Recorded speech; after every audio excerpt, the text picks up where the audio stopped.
Luar biasa. Sebelum kita mulai pembelajaran, kita absen dulu ya. Iya, Bu. Saya mulai dari Adinda Septiliana.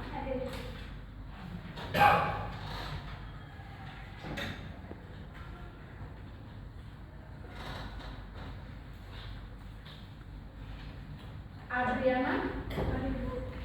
Hadir.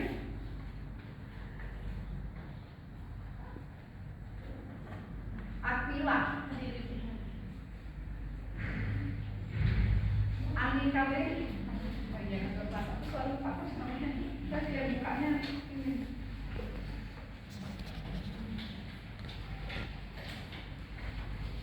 Astian. Atta.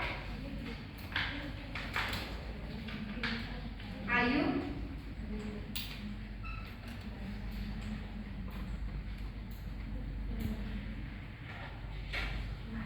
Dava. Dava ada?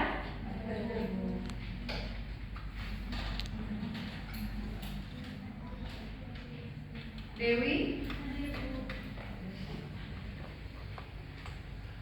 Eka. Eka Dharma ya. Eka Novianti. Eka Novianti. Gak ada. Anesti. Hadir, Bu. Fadia.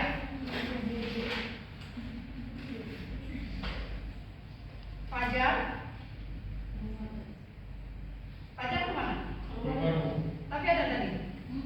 Oh, udah nggak masuk. Udah masuk lagi. Farel. Hilda. Hadir. Fitri. Priscila. Halimah. Intan. Catherine. Christina. Hani Muhammad Hani Muzami. Bukan dua kan?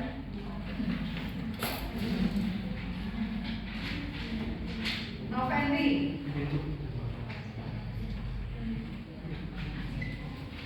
Nova Geradi.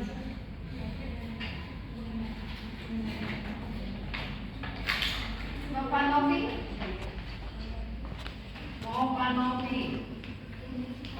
Novika.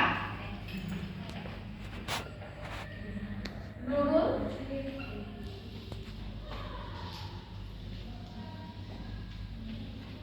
Ogi. Dewo. Ngomong Ogi deh. Dewo. Rara Paramuta.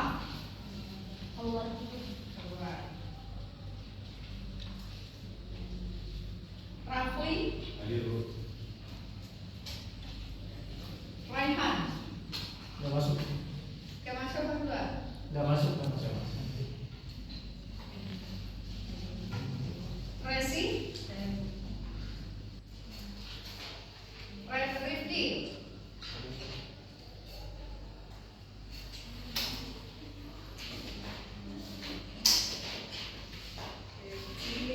Rika.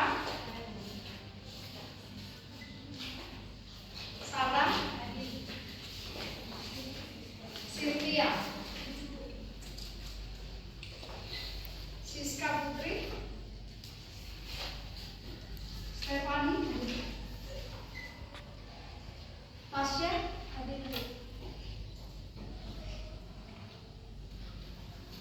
Tiara.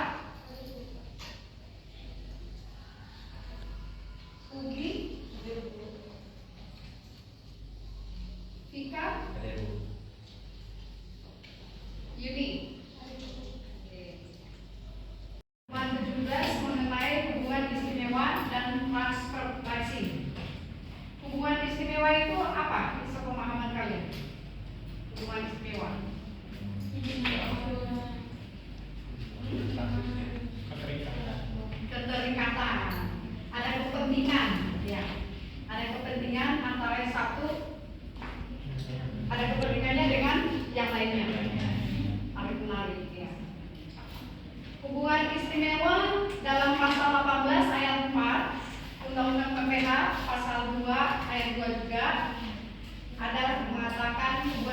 itu ada tiga.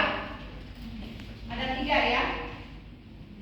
Secara langsung atau tidak secara langsung memiliki modal. Wajib pajak memiliki modal 25% minimal dalam suatu permodalan usaha. Dia memiliki minimal 25% dalam satu modal usaha yang ditempatkan di wajib pajak lainnya. Contohnya, saya sebagai pemodal, adik ini sebagai yang punya usaha, wajib pajak kan? Wajib pajak. Saya menanam modal di perusahaannya dia minimal 25%. Berarti saya ada hubungan ya, minimal 25%. Berarti saya sudah ada hubungan istimewa di dalam usaha itu. Jadi saya termasuk hubungan istimewa dengan dia pun sebaliknya ke saya. Ada hubungan istimewa. WP menguasai WP lainnya. Contohnya, penguasaan itu nggak mesti ada saham dalam perusahaan itu. Misal, pernah dengar nggak sister company? Adik perusahaan gitu, anak perusahaan. Nah, itu namanya hubungan istimewa juga. Karena pengelolaan itu yang punya itu biasanya sama, dikelola dengan manajemen yang sama. Atau bisa juga manajemen berbeda, tapi yang punya yang menguasai di situ, di perusahaan yang satu lagi. Atau di dalam perusahaan itu dia tidak memiliki modal, tapi penguasaan manajemen dia semua yang atur. Dia yang atur semua. Misalkan saya di perusahaannya Mas Jadi, ada perusahaannya PTA, ada ini, ada PTB. Tapi saya di manajemennya kalian saya yang ngurusin. Kalian tinggal tenang saja, terima kasih. Tapi saya yang pulang. Nah, saya di sana istimewa kan enggak? Istimewa. Ada hubungan istimewa ya. Terus ada hubungan keluarga saudara atau semenda. Saudara atau semenda. Dalam perusahaan itu ada, dengar nggak? Pernah dengar nggak perusahaan keluarga? Perusahaan keluarga itu apa itu menurut kalian? Perusahaan menurun. Perusahaan apa? Perusahaan menurun. Perusahaan menurun. Ya, bisa juga. Tapi coba diartikan yang lebih. Perusahaan dikelola oleh anggota keluarga besar, di bagian kliennya, terus dari keuangan itu ibunya, manajemen pemasaran. Betul. Nah gitu. Atau itu kan yang saudara. Kalau yang semenda itu yang bagaimana? Yang semenda. Kan ada yang lurus, tegak lurus horizontal, ada yang horizontal, ada yang vertikal. Ya. Horizontal itu siapa? Semenda. Itu contohnya siapa? Ya, sepupu. Kan ada seperti ini. Oh, ini perusahaan, dikelola ya, perusahaan keluarga nih. Pernah dengar nggak? Pak, itu bagian keuangannya susah ini itu soalnya saudaranya tuh, gitu ya. Terus sepupunya si bos tuh, gitu. Nah itu berarti ada penguasaan manajemennya itu oleh keluarga, yaitu si semenda tadi. Gitu ya. Sama seperti yang di belakang ini juga, perusahaan itu dikuasai keluarga. Anaknya sebagai orang keuangan, bapaknya sebagai direktur, ibunya sebagai orang produksi, gitu. Keluarga semua yang menguasai. Atau seperti yang dibilang Mas tadi, turun menurun. Udah dari kakek nenek tuh turun menurun tuh warisnya. Keluarga itu dikelola sama keluarga, nggak ada orang lain yang kelola. Nah itu hubungan istimewa nggak? Hubungan istimewa, ya. Jadi yang tiga ini itu paling pokok dalam istilah transfer pricing. Kenapa transfer pricing harus kita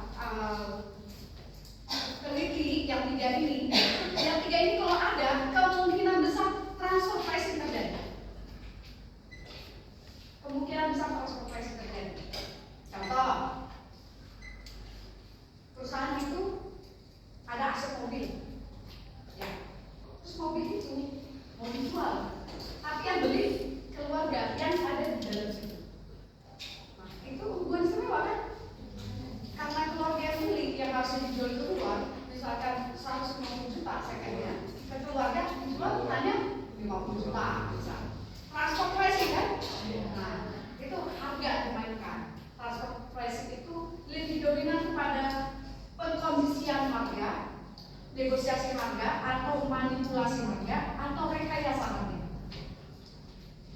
Fungsinya apa? Fungsinya banyak. Ada untuk perpajakan, ada untuk kepentingan eksternal, ada untuk laba.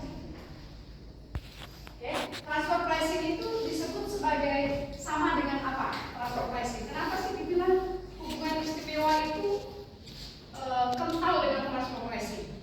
Karena transfer pricing itu terjadi di dalam internal. Contoh, kalau itu tadi kan ada di tulisannya itu ada apa? Interpricing itu bisa intercompany. Artinya intercompany pricing itu di dalam perusahaan itu ada bisnis unit. Misalkan perusahaan dalam perusahaan. Ini jual menjual barang atau jasa, tapi nego-nego harga. Udahlah, ini kan ada perusahaan ini. Ini sister company, anak perusahaan, kasih harga sekian. Harga di luar itu misalkan 500 juta satu ke intercompany karena ini aplikasi dikasih harga cuma 300 juta gitu. Ya. Terus ada lagi disamakan juga dengan internal pricing karena harga itu negosiasi di dalam. Dibilang di dalam. Yang beli itu orang di dalam semua. Yang membeli orang kalau enggak antar perusahaan dia, kalau enggak antar personal yang di dalam atau kemudian saham. Ada namanya intercorporate pricing. Intercorporate pricing itu nggak jauh dengan sister company, sama lah istilahnya yang berbeda ya. Lalu interdivision pricing. Ini paling kental kalau di perusahaan pabrik. Perusahaan pabrik itu menerapkan namanya interdivision pricing. Misal dari pabrik, dari bagian purchasing beli misalkan 50.000 1 kilo, 50.000 dari gimana transfer pricingnya? Di saat beli saya belinya 50.000 per kilo, tapi ini si produksi kan butuh barang saya, divisinya berbeda kan? Kan tadi interdivision pricing ya, divisinya berbeda. Saya jual ke sini, oh ini divisi berbeda. Saya jual, saya naikin jadi 55.000. Jadi harga pokok di bagi produksi harga bahan baku 55.000. Setelah diproduksi, jadi diproduksi masuk ke gudang, ya, masuk ke gudang, disimpan di gudang, si marketing jual barang di gudang. Ini kan masih otomatis miliknya si produksi ya. Dikasih harga ke marketing, kamu saya jual 60. Jadi harga pokok penjualan si marketing menjadi 60. Dijual keluar tentunya di atas 60. Nyatanya harganya itu menjadi harga pokok menjadi berapa tadi? 60 kan? Nyatanya dibeli tadi berapa? 50. Berapa fungsinya? Membengkakkan biaya. Jadi harga pokok dibengkakkan. Jadi ada uang yang keluar, artinya kan jadi menambah kerugian perusahaan. Itu laporannya. Tapi nyatanya kan uang yang keluar hanya 50.000. Jadi ada transfer pricing di sana. Memanipulasi dengan smooth. Makanya pemerintah mengeluarkan peraturan dirjen pajak untuk khusus transfer pricing. Transfer pricing itu seperti yang Ibu sampaikan tadi, itu pengendalian harga, memanipulasi harga, baik dari yang terdivisi tadi atau antar perusahaan atau juga saham dengan perusahaan, itu manipulasi harga. Cenderungnya transfer pricing itu negatif. Baik sebenarnya, transfer pricing itu baik sebenarnya kalau digunakan dimanfaatkan untuk hal yang benar ya. Contoh, laba perusahaan. Saya mau pinjam uang ke bank, gitu ya. Saya pinjam uang ke bank, kelola dong data keuangannya. Mau beli barang atau jasa, tapi dia mau undang investor gitu ya.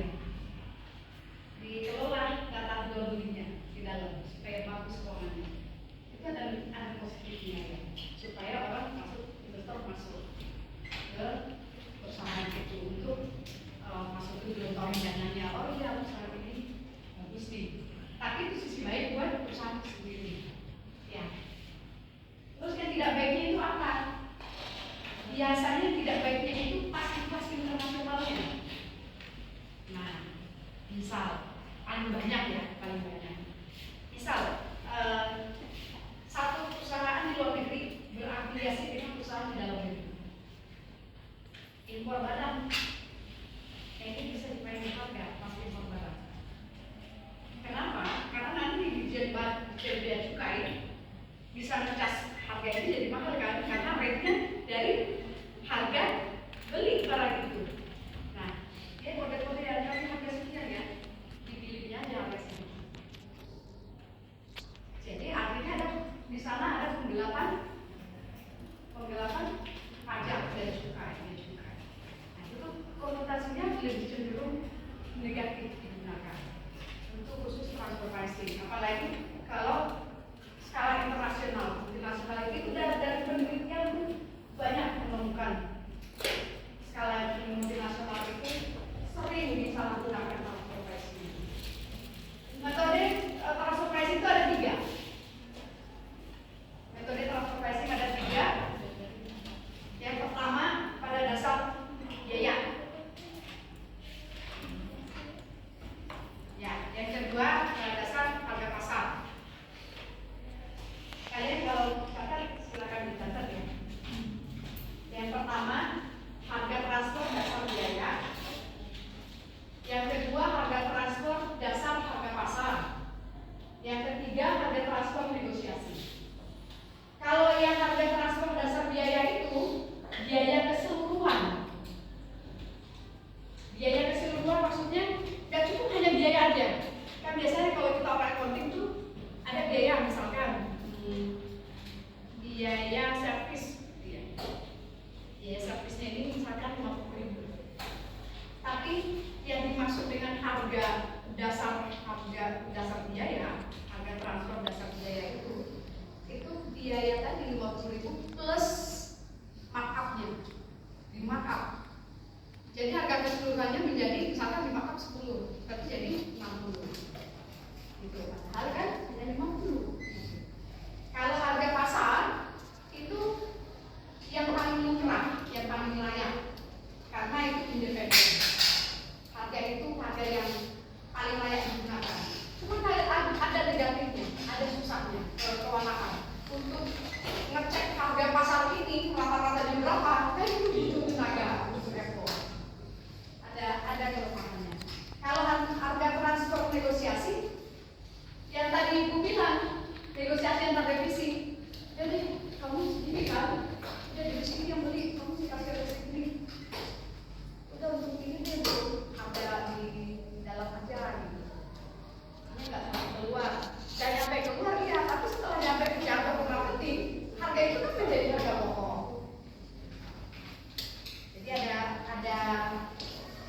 ada penyimpangan dalam harga khusus transfer pricing. Memang itu khusus untuk penyimpangan harga. Contohnya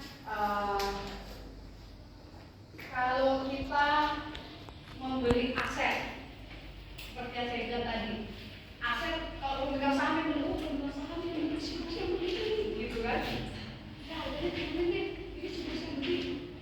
Atau anaknya pasti yang beli gitu kan? Itu kan harganya coba kalau kita yang beli, gak dikasih segitu. Tapi karena anaknya bos yang beli, jadi dikasih harga miring. Nah itu karena ada hubungan istimewa. Ya tadi kan si bos di sana kan hubungan istimewa, punya saham misalnya, pemilik di situ, itu kan hubungan istimewa. Harganya dimiringin. Transaksi transfer pricing itu jadinya keluarlah tadi Ibu sampaikan ada peraturan Dirjen Pajak. Peraturan Dirjen Pajak nomor 32 tahun 2011. Diatur mengenai penghindaran atau penyimpangan atau manipulasi dalam usaha. Jadi di sana ada jelas aturannya. Khusus untuk hubungan istimewa, nggak bisa, gitu. Ada tuh disebutkan di dalam peraturan. Kalian bisa baca peraturannya nomor 32. Di sana disebutkan hal-hal apa saja yang termasuk dalam transfer pricing. Lalu hal-hal apa saja yang digunakan dimanipulasi itu ada disebutkan di situ. Kira-kira ada pertanyaan? Ada pertanyaan? Nggak apa-apa. Ya.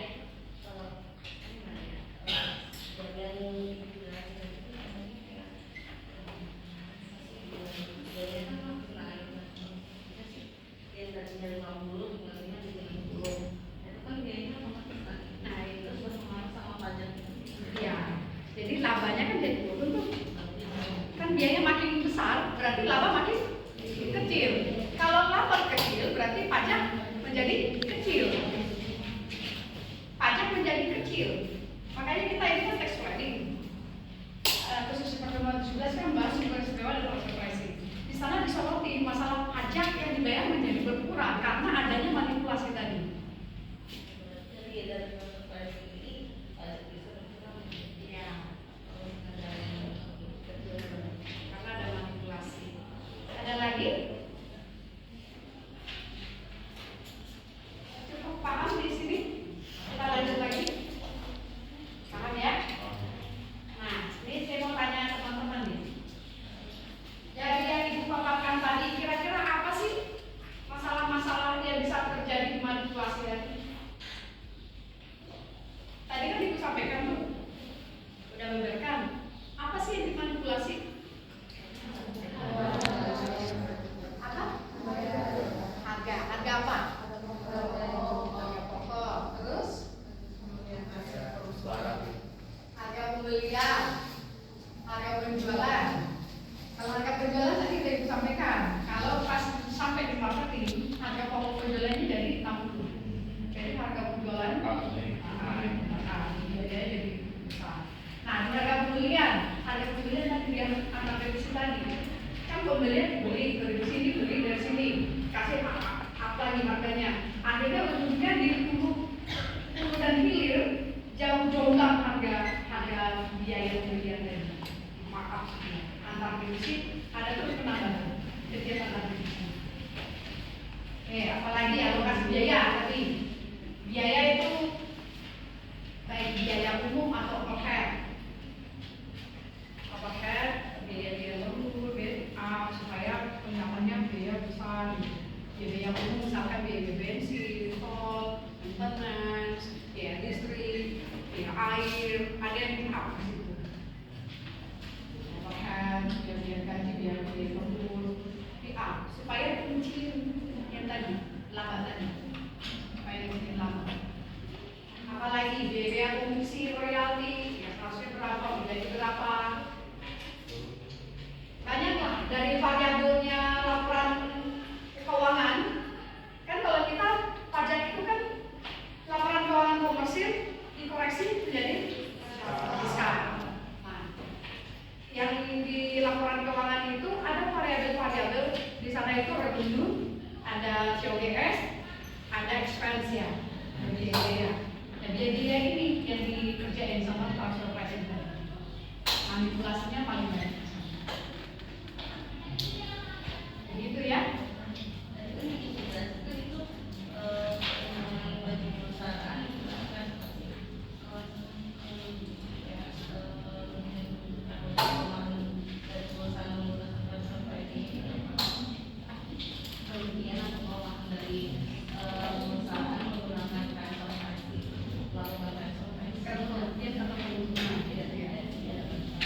Kalau kerugiannya yang pasti kalau jual aset tadi, kalau hubungan istimewa dia akan kurangi harga, ya kan?